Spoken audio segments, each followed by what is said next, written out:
ભરૂચ જિલ્લાના પાનોલી વિસ્તારમાં પોલીસ દ્વારા ગેરકાયદેસર પશુ પરિવહન સામે મોટી કાર્યવાહી કરવામાં આવી હતી. પાનોલી પોલીસ સ્ટેશનની ટીમે નેશનલ હાઈવે નંબર 48 પર આવેલ સન્માન હોટલના કમ્પાઉન્ડમાંથી 4 ટ્રક કન્ટેનર ઝડપી પાડ્યા, જેમાં 80 ભેંસો અને એક પાડો અત્યંત ક્રૂરતાપૂર્વક ભરેલા હાલતમાં મળી આવ્યા હતા.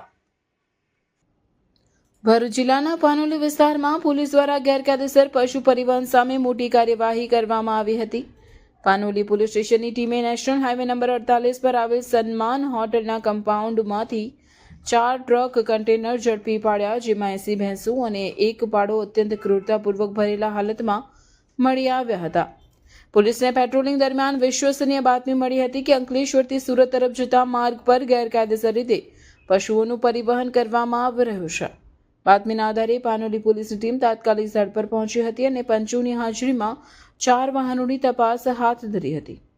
તપાસ દરમિયાન ભેંસોને ગીચ રીતે દોરડાથી બાંધી ઘાસચારા અને પાણી વિના શ્વાસ રૂંધાય તેવી સ્થિતિમાં રાખવામાં આવી હોવાની હકીકત બહાર આવી હતી. પોલીસે પ્રાથમિક તપાસમાં જણાવ્યું હતું કે આ પશુઓને ગેરકાયદેસર કતલખાને લઈ જવાના ઈરાદે પરિવહન કરવામાં આવી રહ્યા હતા.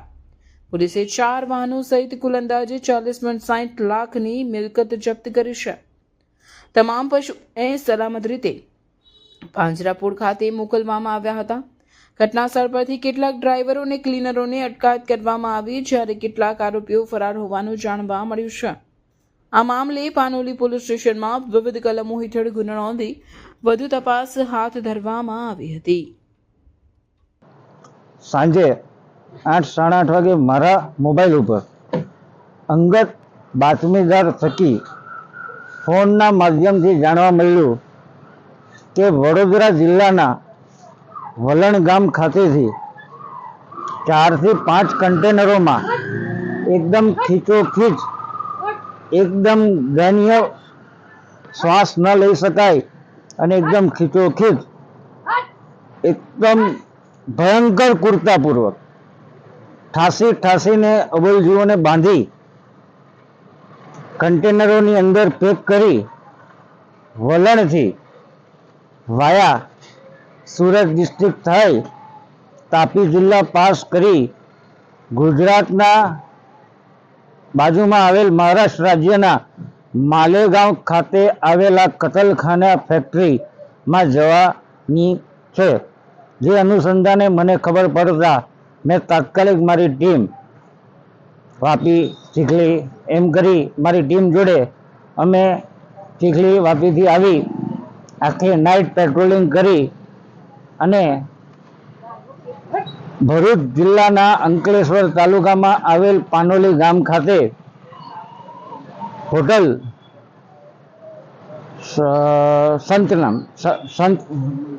સન્માન હોટલના કમ્પાઉન્ડમાં અલગ અલગ આ 4 કન્ટેનરો એના પાર્કિંગમાં ઊભેલા હતા.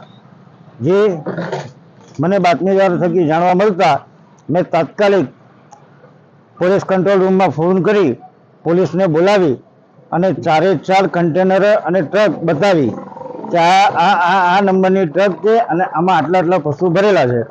પોલીસ કંટ્રોલથી પીસીઆર આવી અને તાત્કાલિક તમામ ગાડીઓને ચેક કરી એમાંથી અલગ અલગ 4 ટ્રક કન્ટેનરોની અંદર જે ડ્રાઈવર, ક્લીનરો હતા એમાંથી 3 થી 4 જણા ભાગી ગયા છે પોલીસોને અમને જોઈને, અને 3 વ્યક્તિ ડ્રાઈવર અને મજૂર એ સ્થળ પર મળી આવેલા. અને ત્યારબાદ પોલીસ દ્વારા 4 વાહનને પાનોલી પોલીસ સ્ટેશન ખાતે લઈ આવ્યા છે. હવે કાયદેસરની ફરિયાદ આપીએ છીએ અને આગળની વધુ તપાસ પાનોલી પોલીસ સ્ટેશનના પીઆઈ શ્રી દેસાઈ મેડમ કરેલી છે.